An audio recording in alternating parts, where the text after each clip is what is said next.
सीता माता राजा जनक की नहीं रावण की पुत्री थी। पौराणिक कथा के अनुसार सीता माता मिथिला नरेश राजा जनक की पुत्री थी। एक बार जब राजा जनक के राज्य में अकाल पड़ा तो उन्होंने ऋषियों की सलाह से स्वयं खेत जोता और हल चलाया ताकि इंद्रदेव की उनके राज्य पर कृपा हो सके। इस दौरान उनका हल एक धातु से टकराकर अटक गया। उस स्थान पर राजा जनक को एक कलश प्राप्त हुआ जिसमें एक मुस्कुराती सुंदर कन्या थी। राजा जनक की कोई संतान नहीं थी, इसलिए उन्होंने उस कन्या को अपनी पुत्री मान लिया और उसका नाम सीता रखा। इस प्रकरण से ये स्पष्ट होता है कि सीता के असली पिता राजा जनक तो नहीं थे। अब सवाल उठता है कि सीता उस कलश में कैसे पहुंची? कौन थे उनके वास्तविक पिता?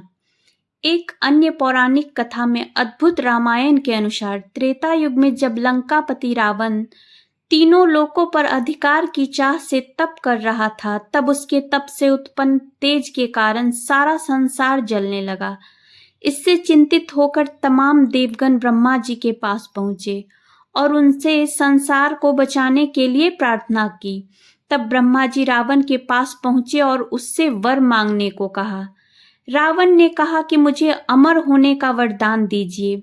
ब्रह्मा जी ने अमरता का वरदान देने में असमर्थता जताई। इसके बाद रावण बोला कि मुझे ऐसा वर दीजिए जिससे कि मुझे सुर, असुर, पिशाच, नाग, किन्नर या अप्सरा कोई भी ना मार सके। रावण ने कहा, जब मैं अज्ञानता से अपनी ही कन्या पर आसक्त हूँ तब मेरी मृत्यु हो।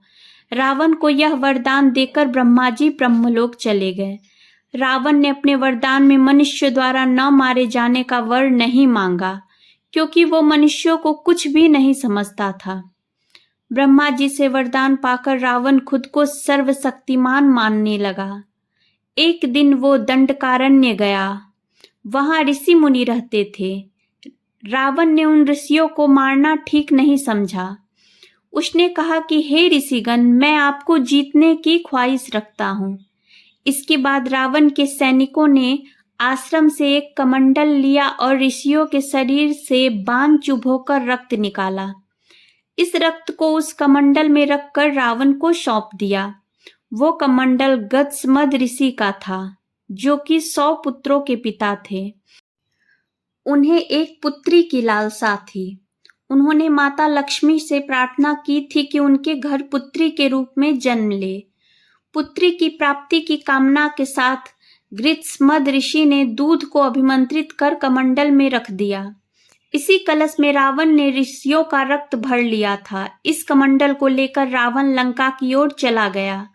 उसने लंका पहुंचकर वह कमंडल अपनी पत्नी मंदोदरी को दिया और कहा कि इस कमंडल में विषैला रक्त भरा है, इसे संभाल कर रखना। इसके बाद रावण का आतंक लगातार बढ़ने लगा। उसने दानवों, यक्षों, गंधर्वों की कन्याओं का अपहरण कर लिया और मंदराचल, हिमवान और मेरु वनों में रहने लगा। मंदोदरी को ये सब अच्छा नहीं लगा और एक दिन उसने ऐसे जीवन को त्यागने के बारे में सोचा और कमंडल में रखा विषैला रक्त पी लिया।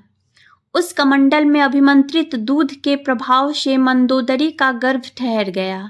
ऐसे में उसे लगा कि रावण यहाँ कई सालों से नहीं है। यदि उसकी संतान हुई तो महल की स्त्रियां उसके चरित्र के बारे में भला बुरा कहेंगी। इस डर से मंदोदरी तीर्थ यात्रा की बात कहकर विमान से कुरुक्षेत्र आ गई। वहां उन्होंने एक कन्या को जन्म दिया और इसे एक कलश में रखकर जमीन में दफना दिया। यही कन्या कुछ समय बाद राजा जनक को खुदाई के दौरान मिली।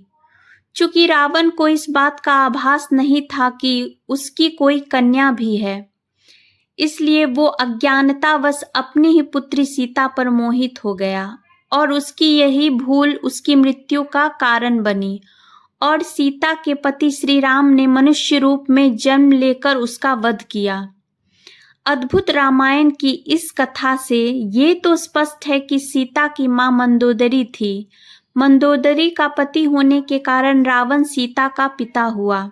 हालांकि कुछ लोग सीता का पिता गृत्समद ऋषि को मानते थे, क्योंकि कमंडल में उन्होंने ही दूध को अभिमंत्रित करके रखा था।